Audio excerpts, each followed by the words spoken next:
Good morning, class. Today's my topic of presentation is chronic obstructive pulmonary disease. And what do you mean by chronic obstructive pulmonary disease? Actually, it is a combination of two diseases.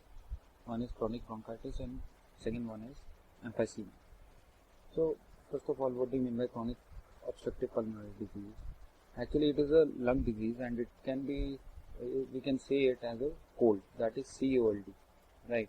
That is this one. Chronic obstructive lung disease, we can say it COD, that is chronic obstructive airway disease, we can say it CL, that is chronic airflow limitation, or CORD, that is chronic obstructive respiratory disease. Actually, it is a disease which refers to chronic bronchitis and emphysema. That is because it is a pair of two coexisting disease of lungs in which the airways become narrowed, and this leads to limitation of the flow of the air and from the lungs, causing the shortness of breath. Means in this disease, what will happen? The airways gets shorter and not shorter, narrower, because of which the air would not transfer from the gases exchange cannot be done. That is because of the infection and inflammation inside the lung. In COPD, less airflow in and out of the airways because one or more of the column, the airways and air sacs lose their elasticity. Actually, the air sacs lose their elasticity, due to which the walls between many of the air sacs get destroyed, and the walls of the airways become thick and inflamed. The airways make more mucus than usual, which tend to clog them. Means when the airway is there, like if the airway is actually filled up of somewhat of mucus, but usually what happens in COPD, there will be an increase in the mucus.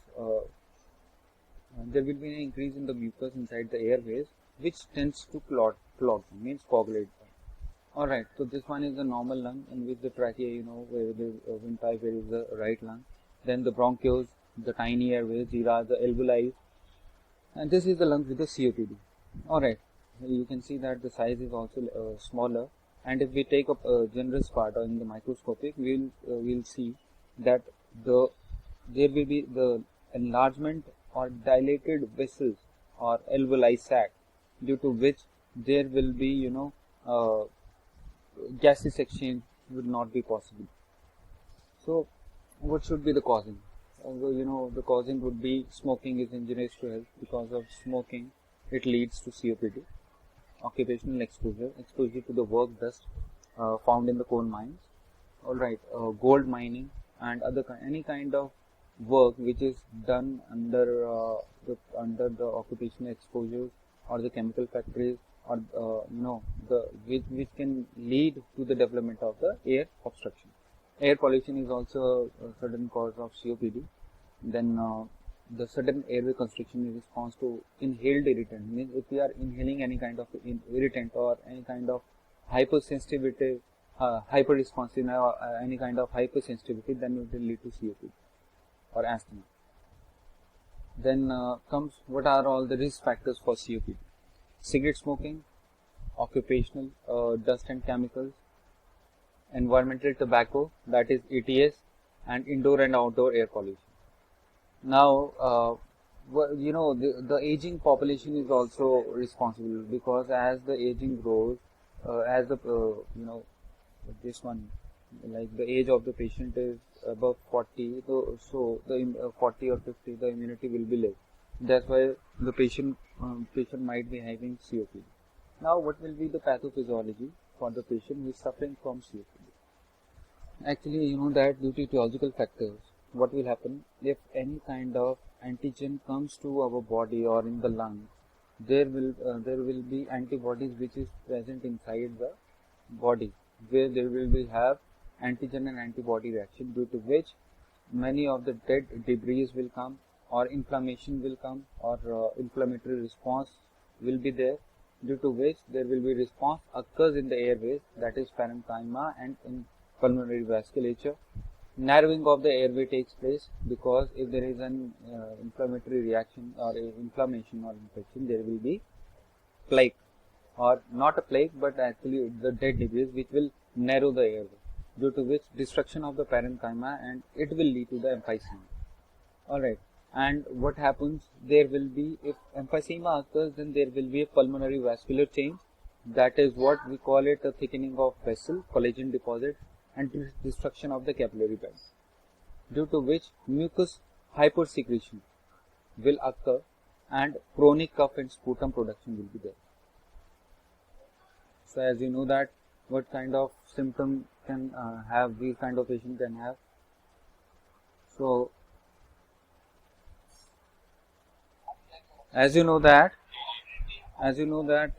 what should be the clinical features for a patient who is having cough, this one COPD.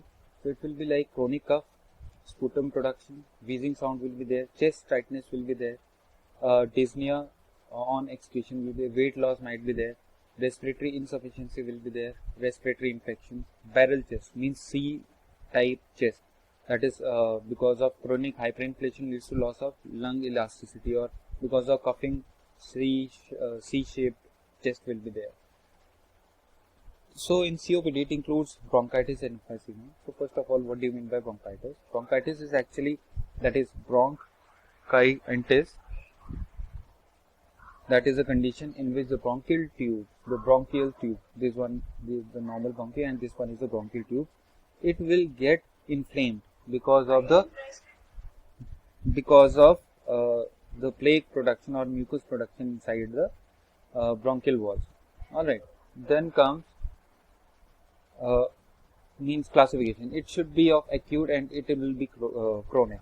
Acute is for the short term, because you know everybody is having cough when there will be a season change, and the second one is chronic because that is ongoing or for the longer term.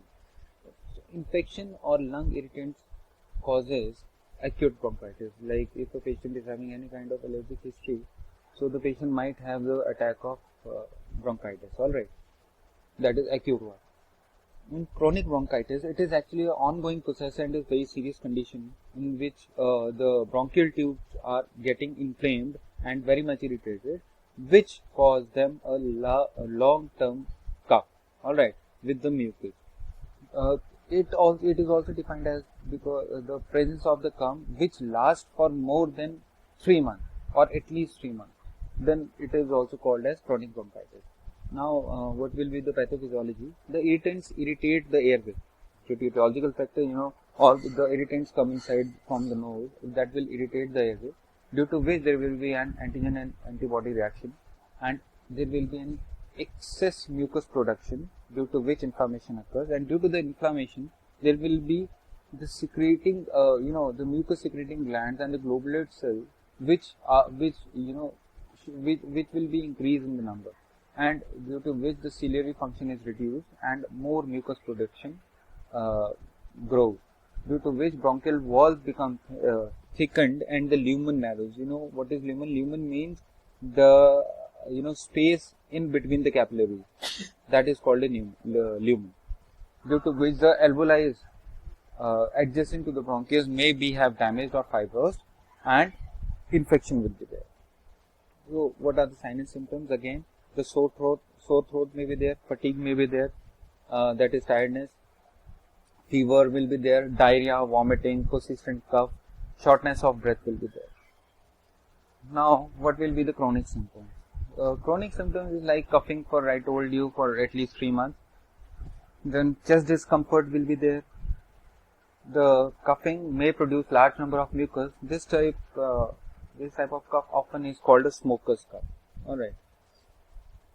What can be the diagnostic evaluation for those patients? One is the history, medical history. You have to check, and history, the present medical history, past medical history.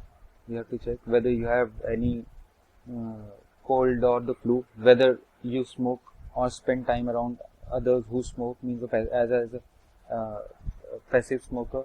Whenever you have been exposed to the dust, fumes, vapors, or air pollution. We have to see whether you have bacterial infection, that is mucus. We have to go for the chest X-ray, LFT, CBC, and ABG analysis. We have to. Now, what should be the management? 3 types of management will be there. One will be medical, surgical, and nursing management. In medical management, what we have to do, we have to improve the ventilation. And how we are going to improve the ventilation? That is, we have to give the bronchodilators like beta agonists, that is albuterol, and anticholinergic drugs, that is ipratropium and bromide, and atrovent we have to give. Then methylaxethins we have to, that is thiophyllene and aminophylline.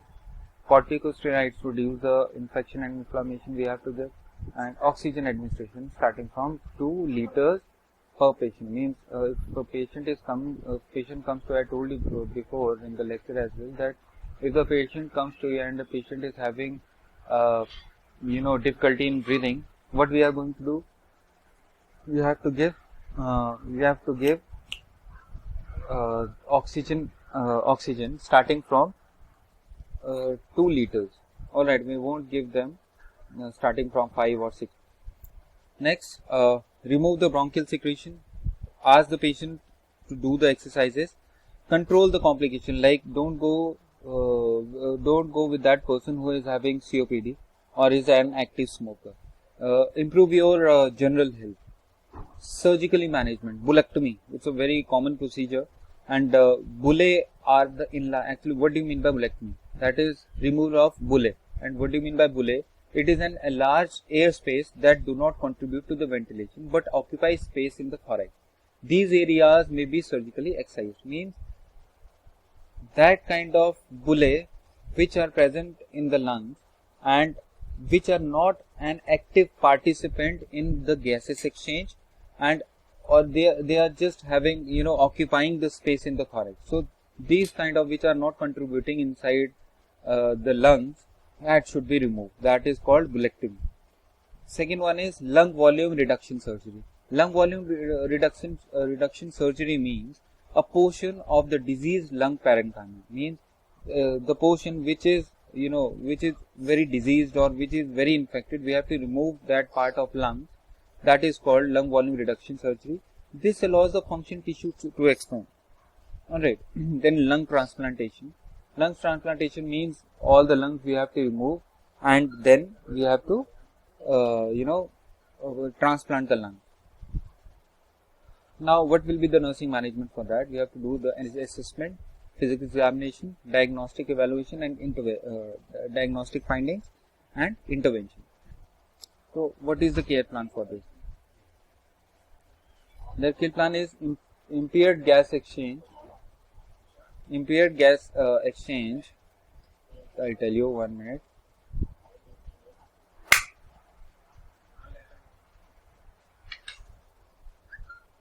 Impaired gas exchange